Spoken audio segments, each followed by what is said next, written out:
Assalamu alaikum and welcome back to the ITV Math Show with me, your host and presenter, Mohammed Kota. Now, before we cut for the ad break, we did a whole lot of graded set of riders. We're now going on, remember this is our last segment of today's episode, and we are finishing normal geometry.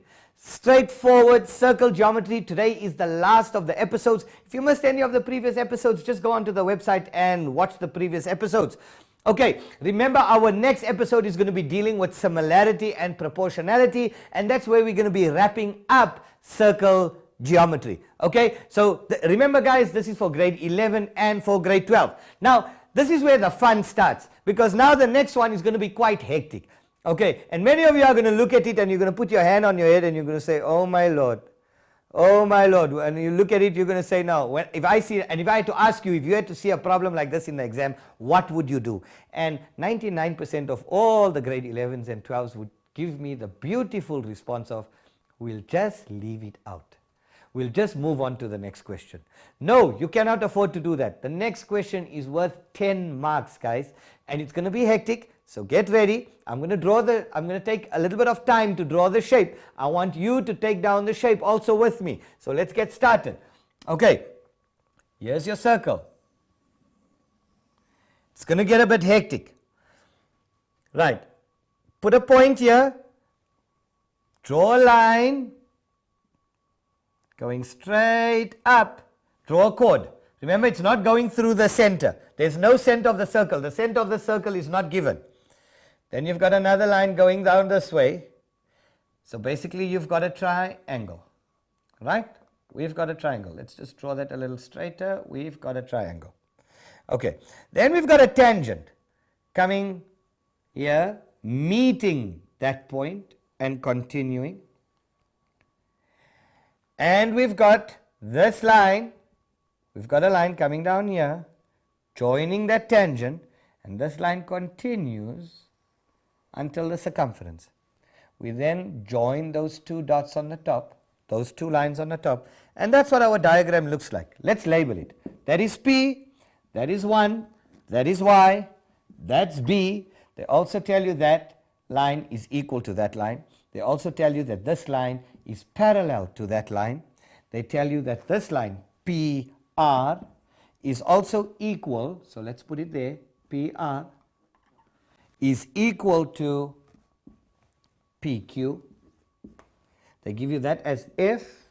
They give you this as X, this whole angle here to be X. They also call this Q1. They call that Q2. They call that R1, 2, 3. 3, 2, 1. And we call that G. There we go. I hope you guys took the diagram down. Let's see, have we left out any information? No. Let's see what information is given. They say FQG is a tangent. Always read the given. Sometimes they might leave out from the given, they might leave out one piece of information. You need to put it back onto your diagram. So they tell you FQG is a tangent. FQG is a tangent. Okay, we accept. They tell you PQ is parallel to BG. PQ is parallel to BG. Yes, we've indicated it. So we don't need to include anything on it. PQ is equal to PR.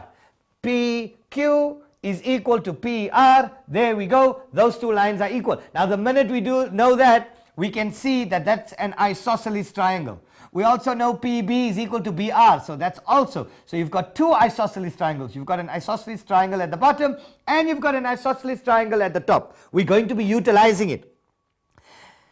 Prove. This is what we are required to prove, guys. Number one, prove that R1 is equal to X, that angle R1 is equal to X. Number two, that PBR is equal to 180 minus X. That is A.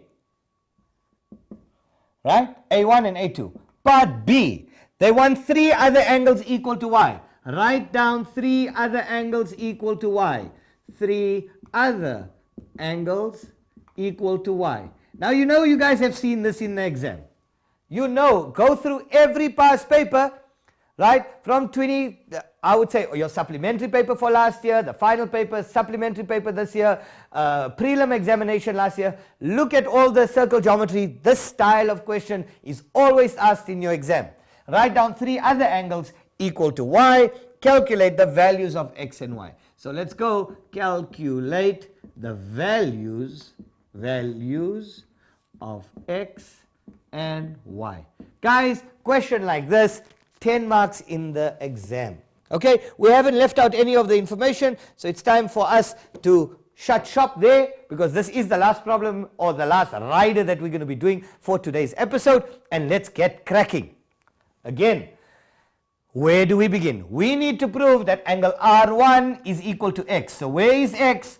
Angle Q is equal to x. We need to get it. We need to relate it to R1. Okay.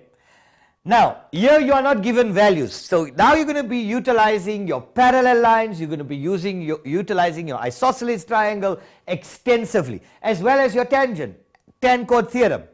Now we do know that if this is x, what comes to your mind first? Let's first complete the diagram.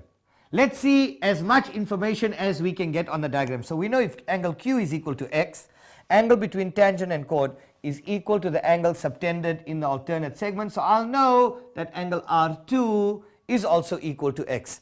Tan chord theorem. Okay.